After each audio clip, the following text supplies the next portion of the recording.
come to this happy place, welcome. Please stand clear of the doors. Por We favor, invite you, if manténganse you dare, alejados de to las step puertas. forward because in tonight's episode, you will witness indescribable travel to lawless chambers.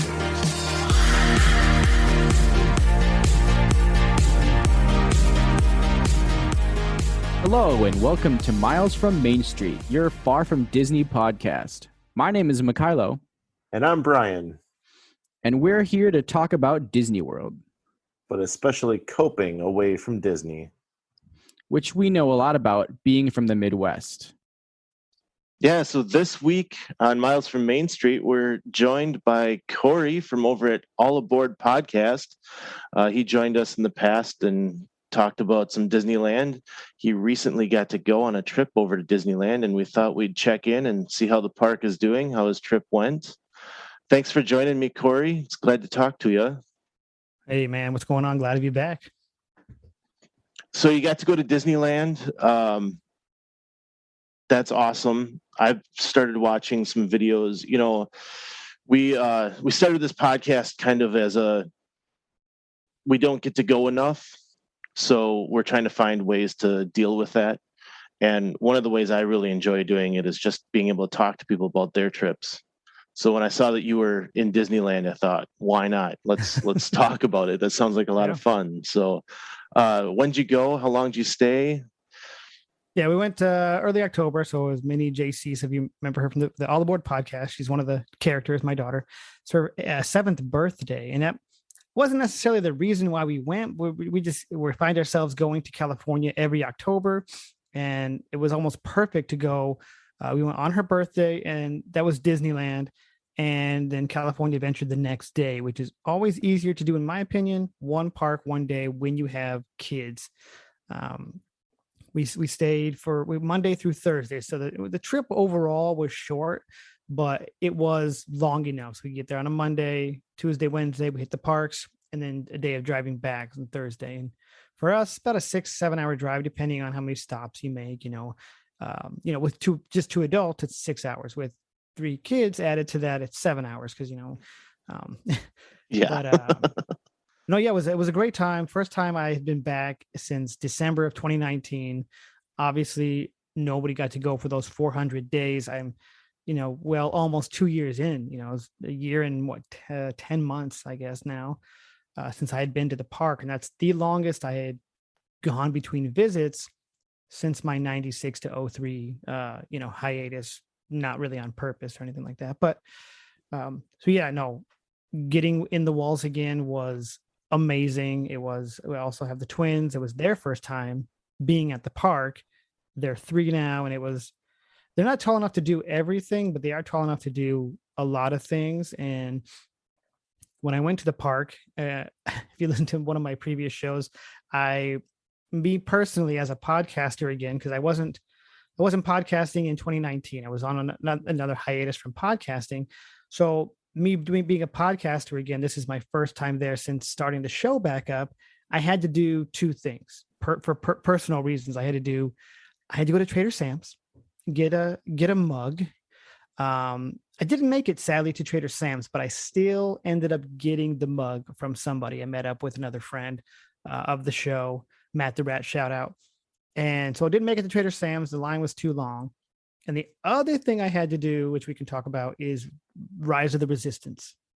So I had to do that. Yeah. And the rest of the 2 day and a half, whatever it was up to whatever the family wanted to do. And after I got to do those 2 things, that's exactly what it was. It was just, what are you guys going to do? Okay, let's do it, But yeah, Rise of the Resistance was the big challenge, I guess, the biggest challenge in this trip. And accepted and completed. My mission was completed. So that's awesome. Yeah. On our last trip, there was this kind of the same thing, is that I was just happy to be there. And again, we needed to do Rise of the Resistance. We hadn't actually been in Hollywood Studios. Now this is Disney World, of course, and we're talking about Disneyland, but we hadn't been to Hollywood Studios since, I believe 2016.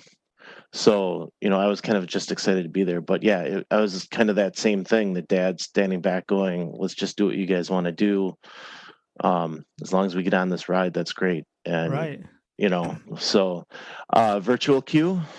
Yes, and it was so funny because that one was way easier to do than the web slingers.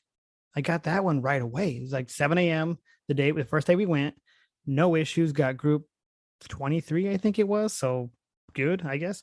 Nice. That was the first thing we did when we got there.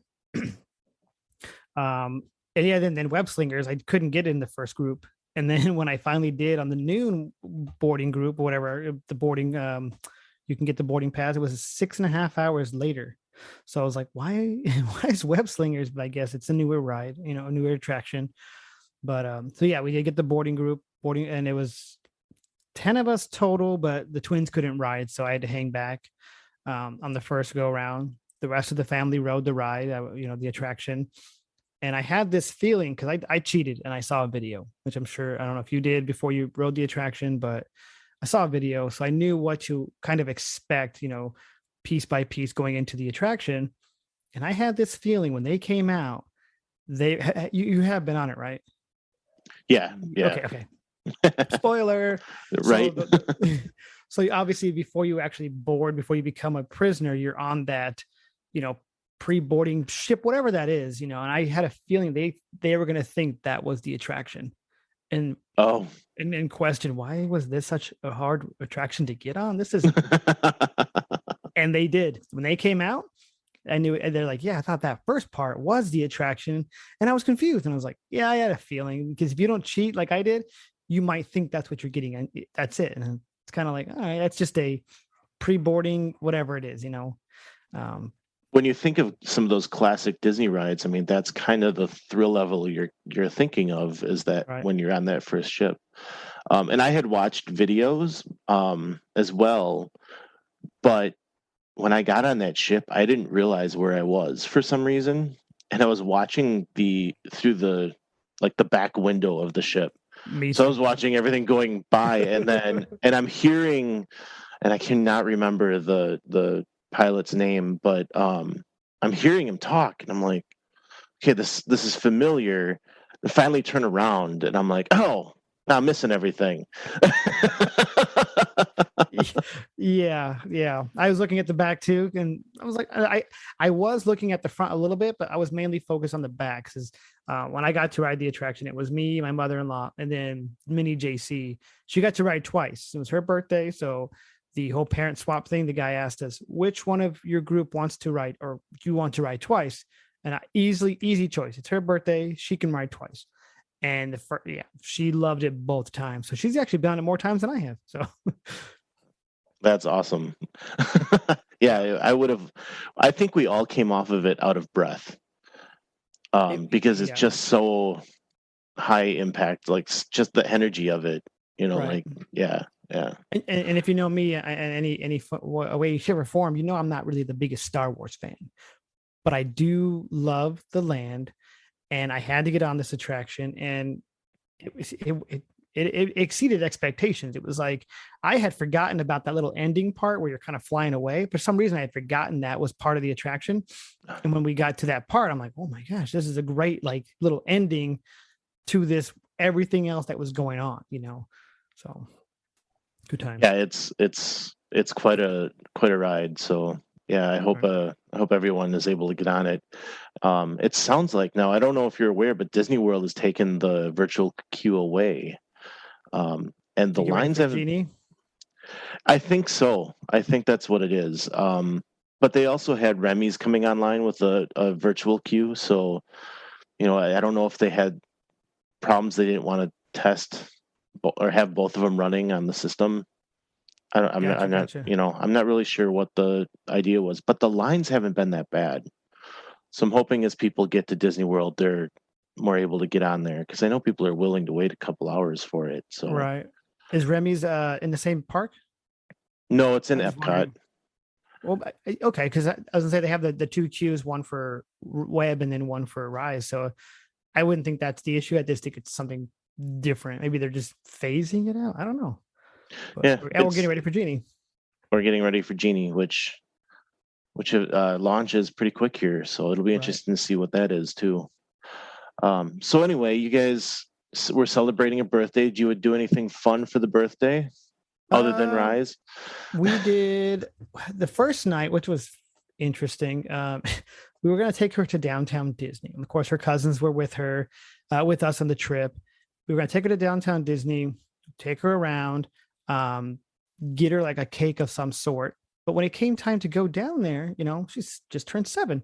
She wanted to, because her cousins and aunt and uncle were going to stay in the room, just kind of hang out while we went to downtown Disney. And she begged and pleaded, and she wanted to stay with them. And we're like, I mean, what are we going to do? It's checkmate. It's her birthday. We kind of give her, that's what she wants to do. So we still got her like some little, like these little s'mores cakes, like from what's it called? The Jazz Kitchen. Shout out Matt the Rat. He picked those up for us too. So yeah. And then we gave her some spending money at the park, and she had some other gift cards and stuff. So, not like a full on like happy birthday celebration. We actually did sing to her to kind of embarrass her, but it wasn't like we took her. I mean, obviously Disneyland was the place, but anywhere extra special for that, we just kind of whatever she wanted to do. She was the birthday girl. So we got the button. I picked up, they have them down in Main Street, and they don't give them out anymore as far as like the town square or town hall. They're just in a big bucket. You just go and you pick whatever buttons you want. And then I got her a birthday button. So she got to, experience that happy birthdays from cast members and whoever else.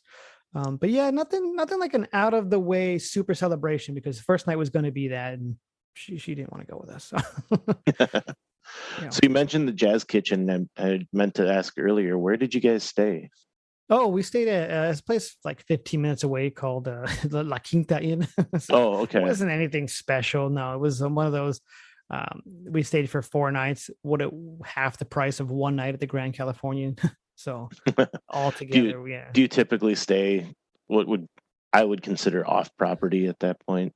In a sense, we typically stay at a hotel that's not affiliated with Disneyland, just because it's, we can't afford it. But and it's I know it's a lot easier to do that at Disneyland than it is at World, from what I've heard, because a lot of stuff's on property, and just to get into the property is like getting into like a billionaire's mansion. I mean, this is just all from what I've heard, but there's a lot of off property hotels around Disneyland that are still walking distance.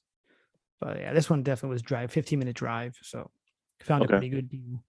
And for those of you that haven't been to Disney World, it's not a fortress that you're entering, but you do have to pay for parking, and it just takes a little bit of drive time to get over there because the property is just that big.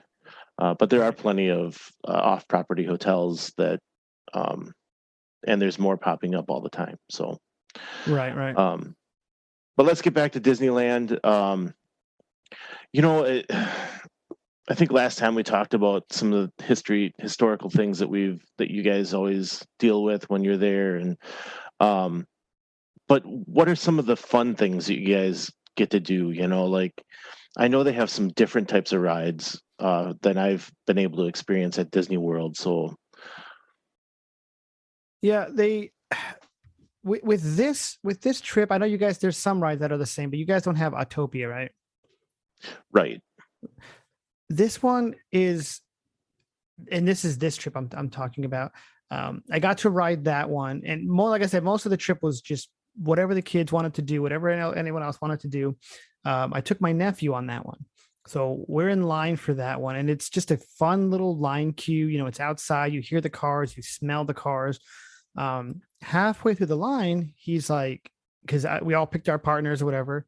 He looks at me and he says, "Don't drive too fast." And I was like, "In what world do you think I'm driving, bro?" He's 7 years old too, and you're driving, and his face lit up like I get to drive. He had no idea. I don't think he ever been on that attraction. But yeah, and then the sheer joy in his face, knowing he's the one driving around this track. The reason why I like that attraction so much is you get to see this like weird behind the scenes area of the park. It's like almost like you feel like you're secluded out there, because it's at a like kind of a corner of the park area, and there's almost like no one out there. It's like just you and whoever is with you in the car. And it's just like almost like freeing or like peaceful out there. It's kind of cool. Away from the crowds and the busyness of the park. And right. It's almost that's like cool. you escaped the reality, which within the not so reality walls. Because once you enter Disneyland, most reality just goes out the window. It's like you're in a different world. Just things like that, and I'm sure Disney World, it's the same feeling. So when you ask somebody if they have like a painkiller, like, oh yeah, the CVS down the street. No. I'm in the walls here. That CVS is reality. I'm in Disneyland. I don't want reality right now. And I should correct myself. We do have a speedway. It's the Tomorrowland Speedway. But it's not the Bob Gurr Autopia, I guess, is right. And I was getting a little confused there. But anyway. No, it's all good. I think another cool thing is, and I haven't been to Disney World, so I'm just speaking of what I've heard, is when you go from one park to the next, it's about a 1.5-minute walk or so. It could be less depending on, who you have with you.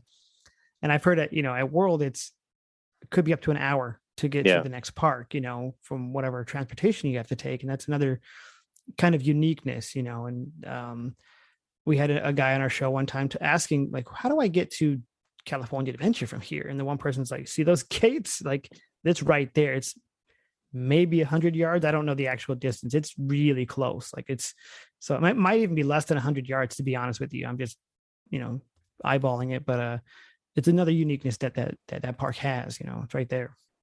So if I remember correctly, they built DCA on the original parking lot. So Correct, that would make sense to me that it'd be right there. But anytime I think about park hopping at Disneyland, it's it just kind of always blows my mind that it's like right there. Right. Yeah. Yep. Yeah. So okay, so you did Disneyland. You guys kind of just did your thing. But you said you went to California Adventure. You got to do the web slingers, which I have not really watched the videos. I've seen a couple of promos. Right. So maybe you kind of hit a little bit on that if you could. Yeah. Web slingers, like I didn't know what to expect with web slingers, and it being, tougher to get on. I thought it was going to be a home run, and, I think it wasn't. To me, I'm not really the biggest Marvel fan. If you know me, I like a select few Marvel films, like Iron Man. I like the first Avengers, and a few others that trickled in. And then eventually, I don't know what it was that just, I love Guardians too. Love Guardians, but most of them are just like, they just put movie here. So I didn't know what to expect when I saw, Avengers Campus. Overall entry, wasn't impressed.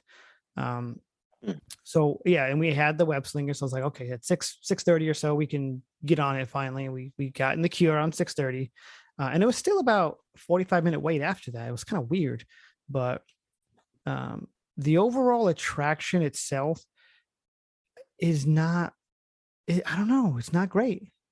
Do you want me to tell you what you do in there, or do you want to leave that for, like, you want a spoiler or not? I didn't watch any videos on it, so I had no idea.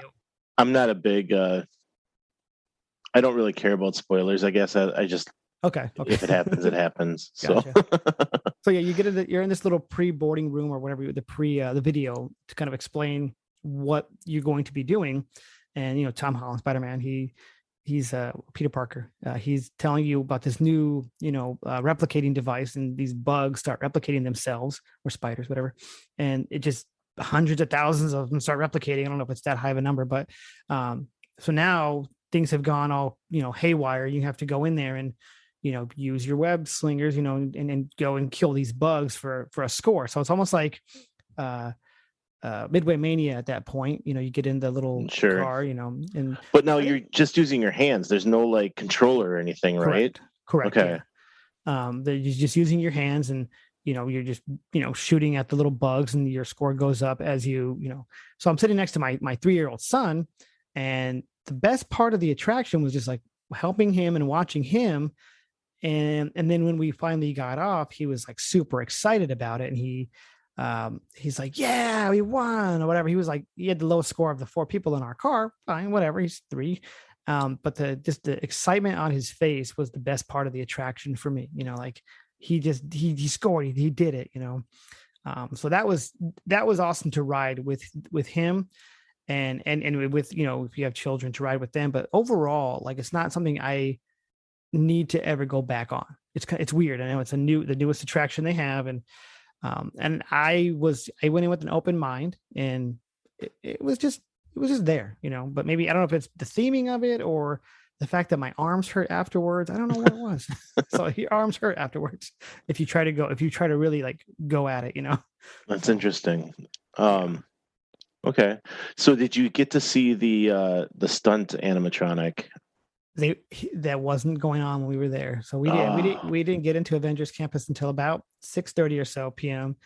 And we were hanging out before, and there was nothing going on the walls, not even like the actual character, right? They climbed the wall. I know there's the animatronic, and then there's the character that climbs up the wall here and there. We didn't see, only character I saw personally was Loki doing like a picture shoot and all that stuff. But I didn't see any other characters walking around Avengers Campus. It was kind of just like there to me. I don't know.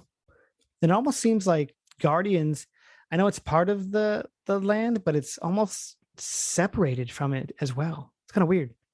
But, okay. yeah. So like, I know DCA, they went through a transition, they kind of changed the park. I don't know, early 2000s, I guess. Right. So what are you liking? And maybe there's something, I know you're probably missing the super limousine ride, right? I never got to ride it. Never got on that one. Yeah, so just a little bit about California Adventure. Right. They and I don't think this was part of it might have been what they have, World of Color, which is a really awesome show. When you said you didn't go, Mikhailo's been, right? You haven't been? He's been in Disneyland. He's not been in California Adventure. Right. So. Okay. Yeah, so it's Pixar Pier now, but in the water area, they have this World of Color show, which is it's a phenomenal show. And that was maybe 2007, 2008. I don't remember the year. But they also have, in the Pixar Pier, they have the what's called now, it's called the Pixar Pal Around, which is a unique Ferris wheel that has swinging gondolas. So it's not just, they do have the stationary ones too, but the swinging gondolas, to me, is where it's at. A lot of people get scared of that, but I think Ferris wheels are boring in a sense. But that one, because it swings as it's going around, you only go around one time, but you're so high up there, it feels like it's a lengthy attraction. That's a unique Ferris wheel. I like that. So let's see what else. One of my favorite attractions in that park, if I'm gonna like pinpoint every one of the attractions, is the Silly Symphony swings, which is also part of the Pixar Pier, but it's not Pixar themed. So it's just past like the whole Pixar theming of it, and it's just those yo-yo swings you see at any carnival or fair, the local fair or whatever. But for some reason, like, you go over these buildings, you go over the water, which is where World of Color is, and it's a minute and a half of just like the Silly Symphony music, whatever, the William Tell music, and you're just floating around. You're just kind of like free up in the air for 90 seconds or whatever it is. And I think that's awesome. But especially over the water like that, that's pretty cool. Right. So if one of those swings breaks off, you're flying right into that water, or into a building. Who knows? But, that's going to bring up nightmares now. But yeah, no, it's a great attraction. But the one of the centerpieces is the Grizzly River Run, which we did not make it onto this time. It's just a roaring rapid ride with some water, the drops, and it's not your typical one, because when you go down the waterfalls, your tube or tire, whatever you're in, spins. So you think you're safe, and then you spin, and then you're the one that gets wet. And on the next drop, same thing. Like, you think just because you're the one backwards doesn't mean anything, because it's going to spin, and it's like a luck of the draw, roll of the dice, whatever it is, that others will get. You're the one that's going to get wet. Even though you don't think you are. It's kind of a fun ride, great ride. That sounds awesome. Anything I'm forgetting? we're going to do a lightning round here with a few things, but anything I might be forgetting that you wanted to hit on? Kind of, yeah. With it's so funny. I'll go back to like both parks, but my son, 3 years old, the last 3 weeks before the trip, I kept telling them, both the twins, I take them to babysitters every single day, and I'm like, who wants to go to Disneyland? I was just like getting him hyped for it. My son kept saying, no, I want to stay home in his own little way. I want to stay home. And I'm like, no, you don't. You're not staying home. So like every single day I would ask him, because I'm super hyped about going. And then we finally get there. We're in the parking, about to park in Mickey and Friends parking structure. He sees all the Disneyland stuff and he gets his little excited face on. And like, okay, he's excited to be here. And he was super excited to be there. We get on a couple of attractions, he's loving it. We go to Pirates of the Caribbean. I'm like, I got to get on Pirates of the Caribbean, which is about a 40-minute wait. So it wasn't terrible. We get on the attraction. After the attraction's over, we're getting off. He says really loud, "Ahoy, matey!" And I was like, "What did you just say?" He said it again, and I'm laughing hysterically because it's like the cutest thing, and it's like he's saying it super clearly, and he's saying like a pirate, one of those pirates would say it. And then Grandma asks me, she's like, are you like working with him on that? And I'm like, absolutely not. Like he picked it up from this attraction, writing it one time, and that he kept saying it the entire day. Just things like that, like stood out. And he's a smart kid, but he just kept saying that, and every one of us was like, I can't wait till he picks up something tomorrow. We don't know what is he going to pick up tomorrow and start saying and repeating. Just little things like that just like make the trip awesome, so. Yeah, that's awesome. And those are the types of things that I remember from a lot of my recent trips is just what my kids have done. So why do I want to go back to Disney World? And that's it right there. Yeah. Right. And I got on a few attractions that I hadn't gone on in such a long time, just because they make me sick. No, teacups was a good one to get on. I don't know if you saw, I kept posting a bunch of pictures on Instagram. I got on the teacups with the twins, and it was awesome because they can't spin it. So I'll get on the teacups. I don't mind that. But when someone wants to like go crazy and spin it, it's not for me. But when the twins can't spin it more than a mile an hour, it was a perfect amount of spin, just relaxing, for however long that attraction is. And like I said, Autopia was one of them I hadn't gone on in a long time. Let's see, what else did I get on that I hadn't gone on? I'd never been on the Emotional Whirlwind, so I got on. I tried to get on as many rides as I could with the twins, because like this is their first time there. What can they get on? We got on the Jesse's carousel. We got on the Emotional Whirlwind. I got on with them. The Golden Zephyr, just anything that they could ride. I'm like, Daddy's got them. Daddy already did his two things. I'll get on anything with these twins and just ride it, and see the joy in their face. It's kind of cool. That's awesome.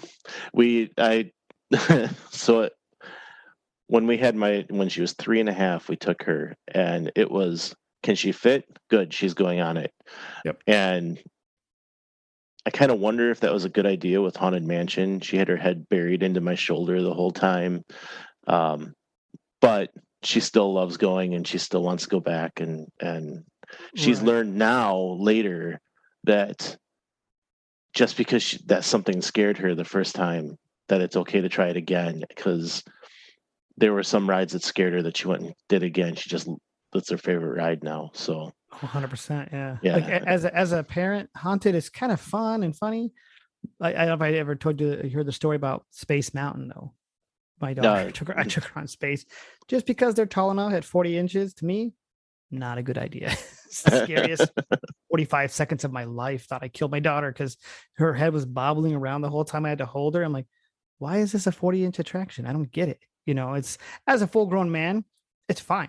A full-grown person, it's fine. But like a 3-year-old 40-inch, my daughter, I was like, no.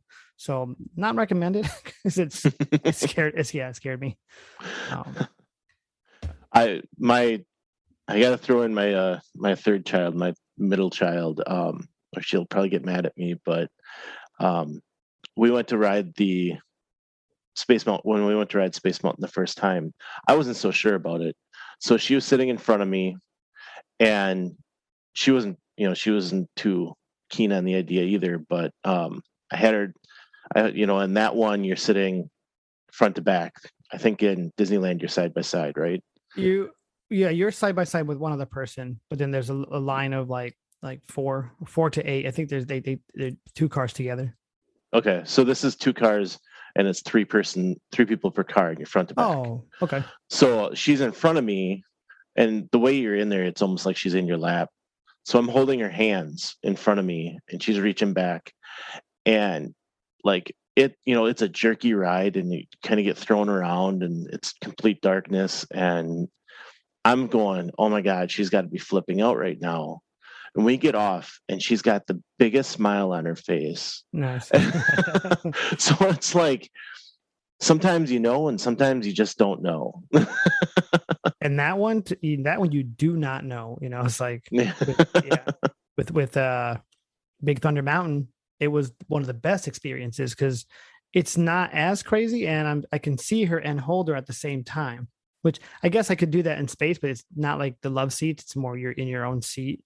Yeah, so that's why Big Thunder was like one of the best experiences. Sadly, it was closed on our last trip, but this was when she was 3. So awesome. All right, so I wanted to hit a couple of lightning type questions just real quick. Where are we going to eat? Either park. I would say, and this is a popular one, we didn't eat at any of these places this trip around, but there is the Blue Bayou.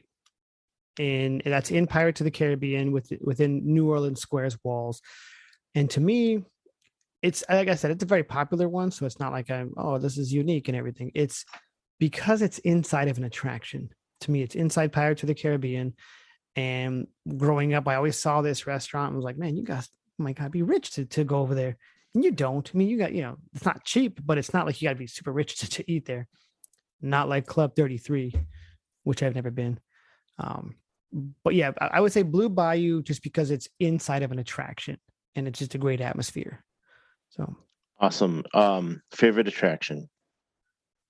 It's going to be the Jungle Cruise for me.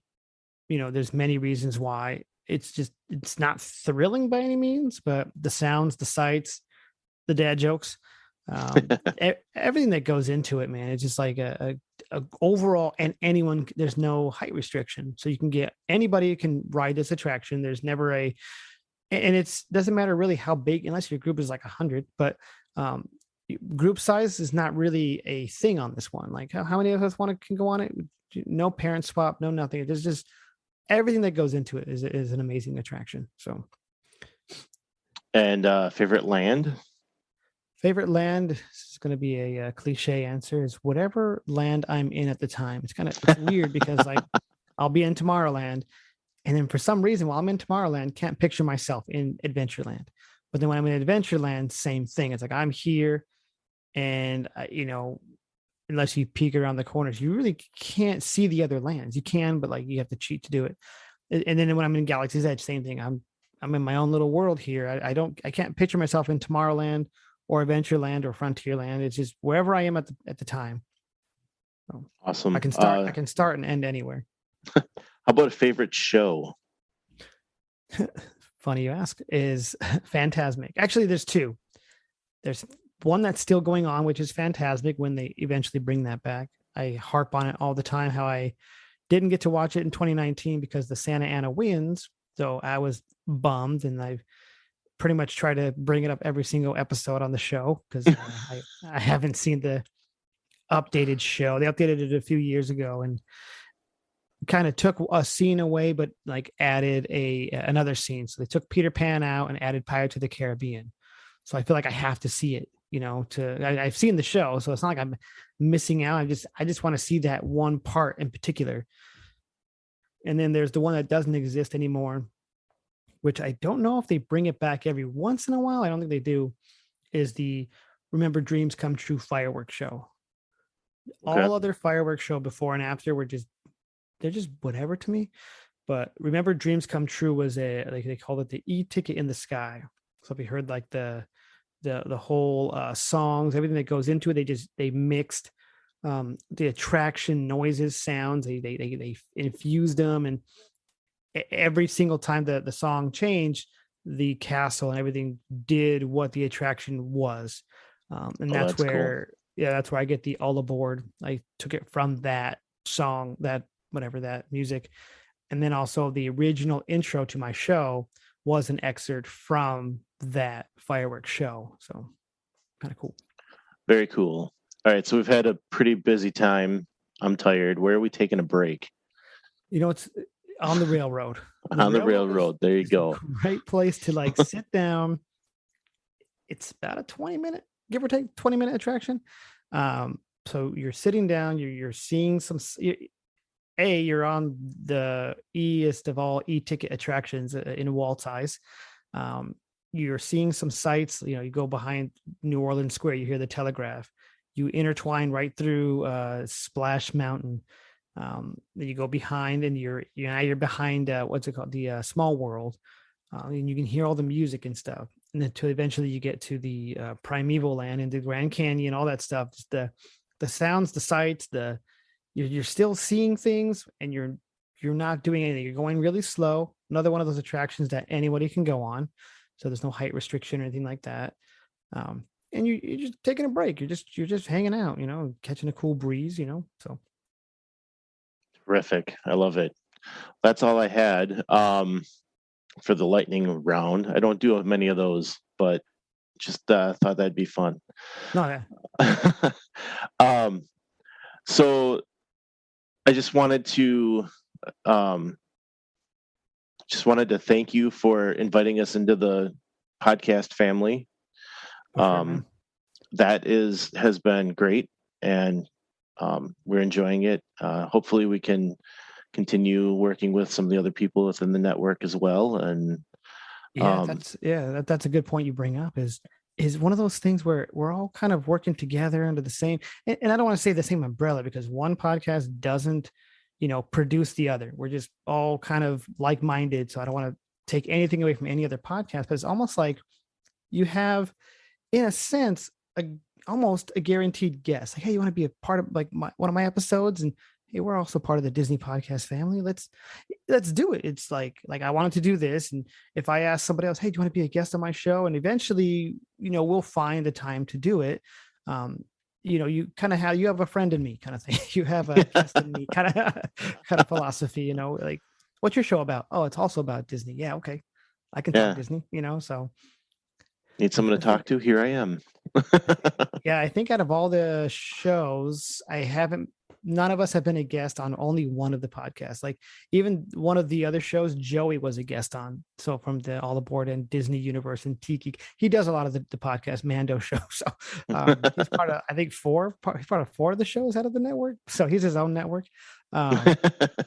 So I think we've all intertwined somehow, some way, except for one of the shows that we haven't been on, and vice versa. So I think it's kind of cool. Yeah, it is really cool. So yeah, and we'll be reaching out to a lot of the other podcasts as we move along here, and as we looking for more content to bring to our listeners. And so anyway, thank you for inviting us into that. No problem. Where can we find you? So for our show first of all, the Disney Podcast Family is on Instagram at, Disney Podcast Family. You can check out the link tree, has all the shows that are part of that network. And so for All Aboard is All Aboard Podcast on Instagram. So yeah, like I said, the Disney Podcast Family, will post all the new episodes of each podcast. It goes into the story, and then it goes into the newest episode goes into the what's it called? I don't even, man, I'm sounding like an old man right now. Into the highlights. Oh my goodness. I almost forgot what those are called. I'm the one that does it. I know what they're called, but so yeah, you can find all the shows there, and our shows, like I said, All Aboard Podcasts on all the major podcast platforms. You just search it on Google, All Aboard Podcast. You'll find us somewhere, wherever you listen. Thanks again for coming on and joining us, Cory. Yeah, no problem, man. Thank you. And that's all we've got for you this week. So until next time, have a good week. Thanks for tuning in. If you enjoyed the show, please rate us on iTunes and subscribe. Email us at milesfrommainstreetpodcast@gmail.com with any thoughts, and visit us on Facebook under Miles from Main Street. We'll be bringing more to you weekly and look forward to talking to you then. Until next week, remember, some live close, but most of us don't. So let's talk about it.